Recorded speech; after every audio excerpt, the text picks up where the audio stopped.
moo di mbirum Madiambal Diagne tax mu yëkkati ki jiite division des investigations criminelles mais en même temps commissaire bi nga xam moo nekkee ci commissariat bu AIBD nan nga jàngatee bataaxal boobu ak tamit décision yi nga xam ne jël na ko ci. bon d'abord décision bi en tant que tel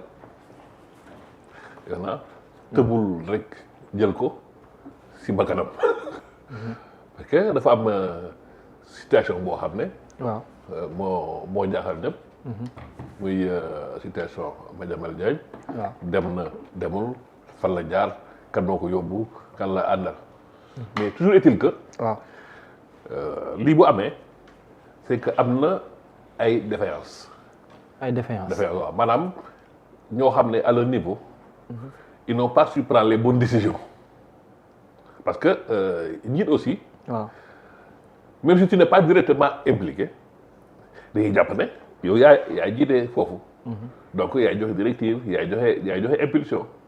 ti li ñu tàmmoon ñun mooy genre de forme d'impunité ki def na lii nit ñi ne non lii baaxul. après demain on oublie.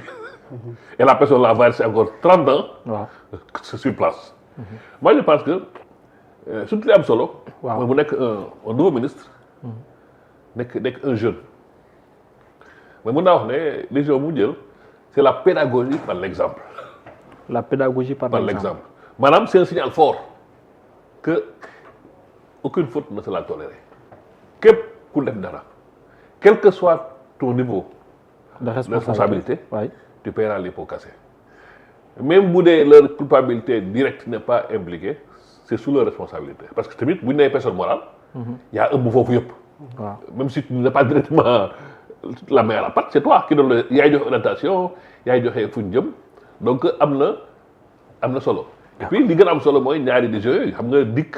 waaw dafa nekk benn poste mythique. effectivement at yi mujj nii. waaw ak ñun bi ñu gën a nekk xale. daaw sa dégg ay dikk. wala boo déggee dikk pour yow ay li ñu extraterrestre la ñu ay masques. mais après. waaw ça c'est pas banalisé maa ngi dem maa ngi dikk donc dikk aussi am na lu muy symboliser. tout à fait c'est-à-dire poste boo xam ne c'est toujours aux avant-postes. waaw aéroport aussi c'est stratégique. parce que nit ñi fa la ñuy jaar di dem di ñëw.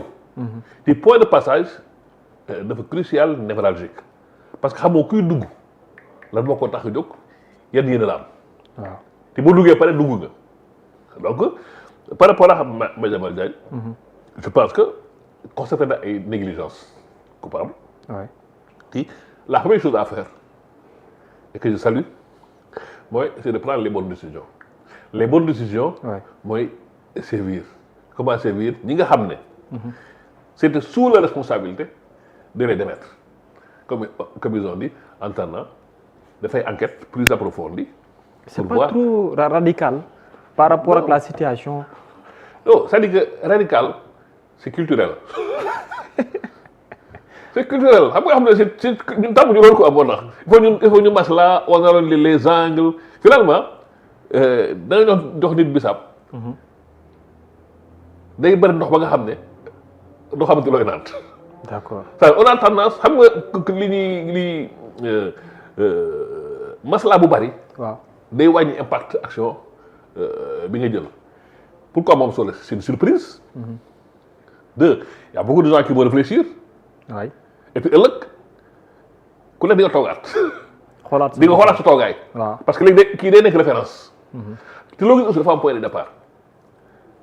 léegi def naa lii bu doon ñun juristes yi ñu ne jurisprudence lay créer ça va créer jurisprudence léegi ku ne def rek yaa ngi xaar ñu dagg sa bopp alors que avant. da nga naan oui après je vais négocier mais xam na ne léegi xam nga la décision est rapide et comme on dit comment couper. loolu moo si am solo et puis aussi comme j'ai dit boo bëggee defar souvent. waaw doo am état d'âme. y a pas trop amul état d'âme parce que yenn soo bëggee yenn ministre dafa diis. waaw xamuñu ne la nga xam ne léegi y a beaucoup de fonctions qu'on a banalisées à cause des gens qui les portent. parce que nit ñi seen comportement. moo tax ñu démystifier charge bi mais on rappelle ay temps au Senghor quand tu vas ministre am na ngay xoolee. ah bien sûr. am na ngay xoolee donc y avait léegi loolu la désacralisé. mais quand même lui d'abord comme je dis c'est un symbole, c'est un jeune. waaw. Et puis c'est pas surprenant. Pourquoi c'est pas surprenant de sa part? lu tax. soo xoolee sa page Facebook. waaw.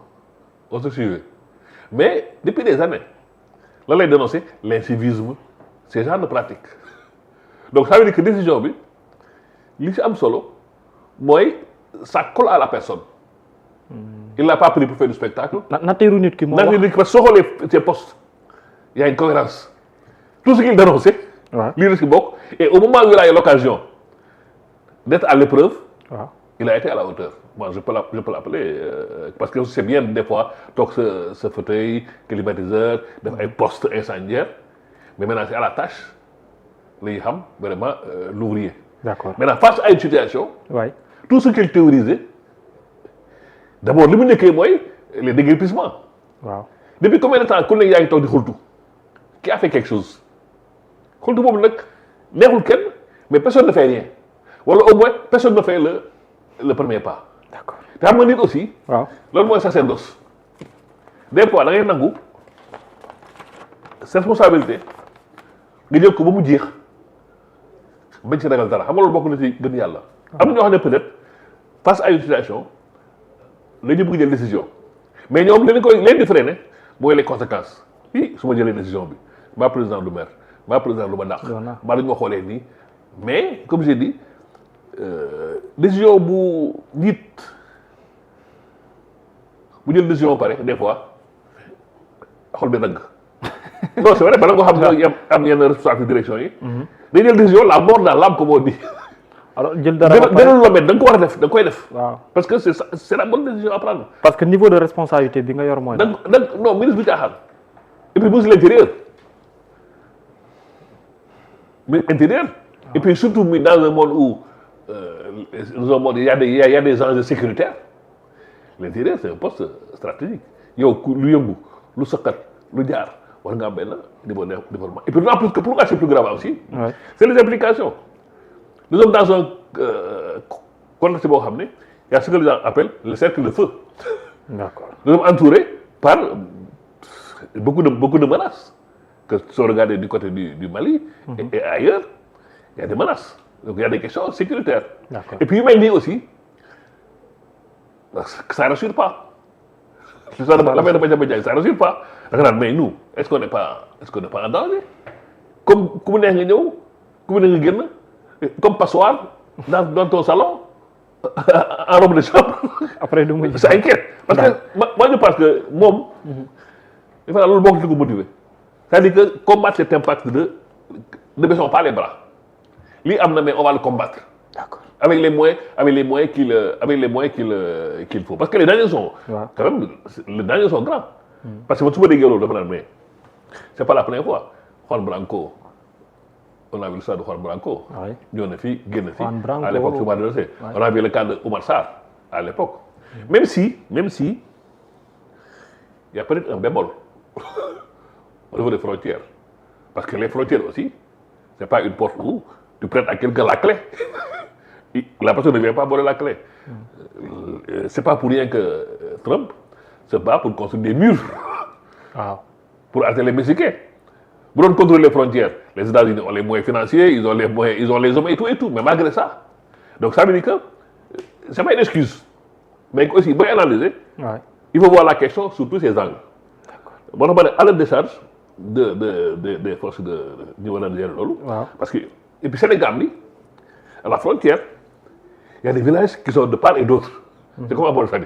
À tout moment, c'est incontrôlable. C'est que faut mon coup mine de et puis les villages, c'est des villages transfrontaliers.